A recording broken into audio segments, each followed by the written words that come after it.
Back in the win column. How good does it feel to be back? Oh man, it feels great. Yeah, I've been working my butt off. I had a great win over Ed a while back.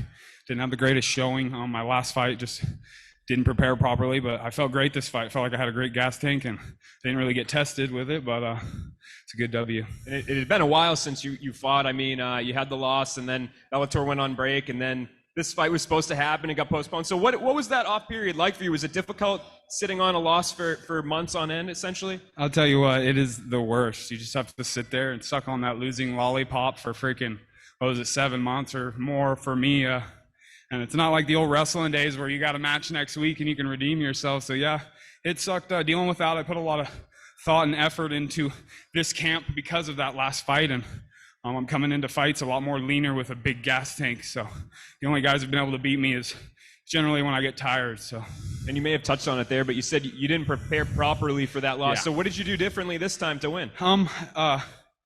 Just brought the weight down. So mostly I just train like I normally do. I'm usually in decent shape, but leading in, I showed up here 7 pounds over versus 18 pounds over, which is definitely a huge difference, especially for myself.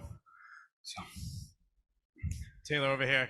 Congratulations on the victory. Thank you. You mentioned that you've gotten tired in fights.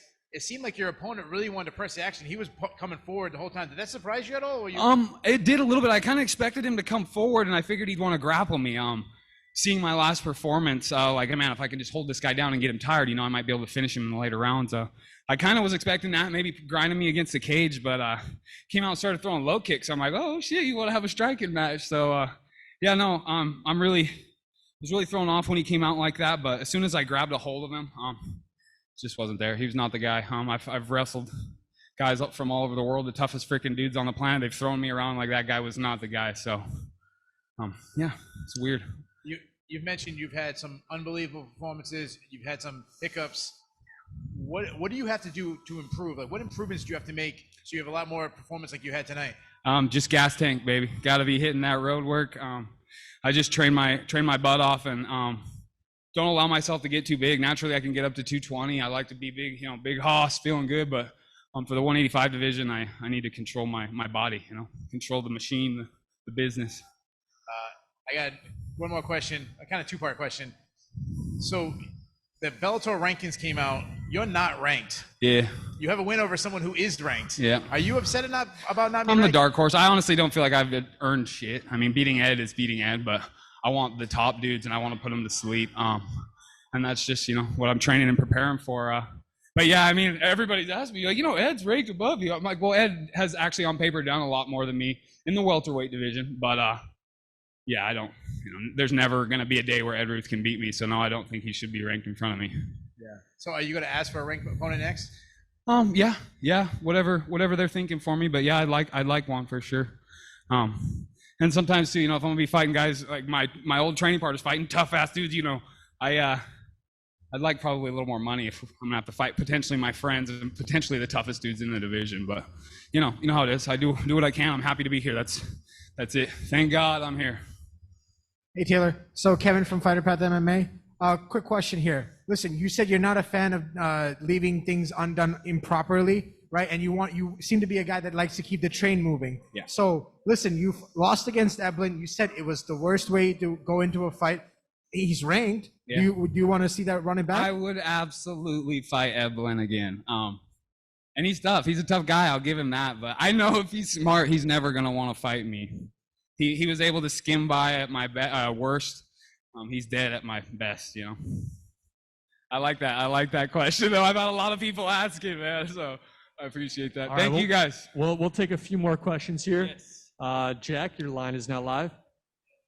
Hi, Taylor. Jack Kennedy from MMA Island. You landed a takedown and got a submission, obviously. Were you confident you could control Lance, considering he has a lot of submissions himself? Sorry, man. It's kind of loud in here. Can you repeat that again? I'm sorry. I have terrible hearing, too. Oh, no, sure. You landed a takedown and got a submission. Are you confident you could control Lance on the ground, considering he has a lot of submissions himself? Yes, absolutely. I train with Fabiano Scherner. I've trained with the freaking best grapplers on the planet. As long as I got a good gas tank, not many of them be able to do much. When I got on top of him, he just, on paper, he's got some good submission wins and stuff, but he just wasn't there. He wasn't the strong. I was expecting him to be a lot stronger from bottom, but yeah. Sorry, it's kind of loud in here. Nate, go ahead. It's a party. Congratulations, Tombstone, Taylor. Hey! I know you're looking forward to getting back to work, but how are you going to celebrate this monstrous win? Well, honestly, I was just going to go back to my room and probably pass out. But since it was an awesome win, and, you know, Fabiano and I have been talking about getting a little pitcher of beer after this. So I'll probably celebrate, have some fun for a few days. I got a baby on the way, so I need to go home and love my wife and be there for her because I've been gone a lot. But honestly, I'm ready to get back after it again, so there ain't going to be much celebrating. Last one, Ronald. This is Ronald E. Smith from Getting Real. Taylor, congratulations on your win. Thank you. I couldn't help it after the fight was over. You went over and you said, I thought you were a tough guy. Was there anything animosity coming between you two before the fight? And after the fight was over, you also gave little words of wisdom to the camera. How were you able to switch that so fast? I shouldn't behave like that. My folks raised me well, and I shouldn't.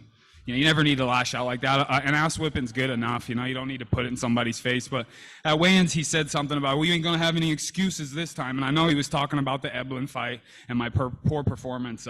And so I just went out there and put him in his place. And, man, there's levels to this shit, dude. Don't go out buffing your chest up because I know there's a lot of people that'll freaking deflate you. So act right.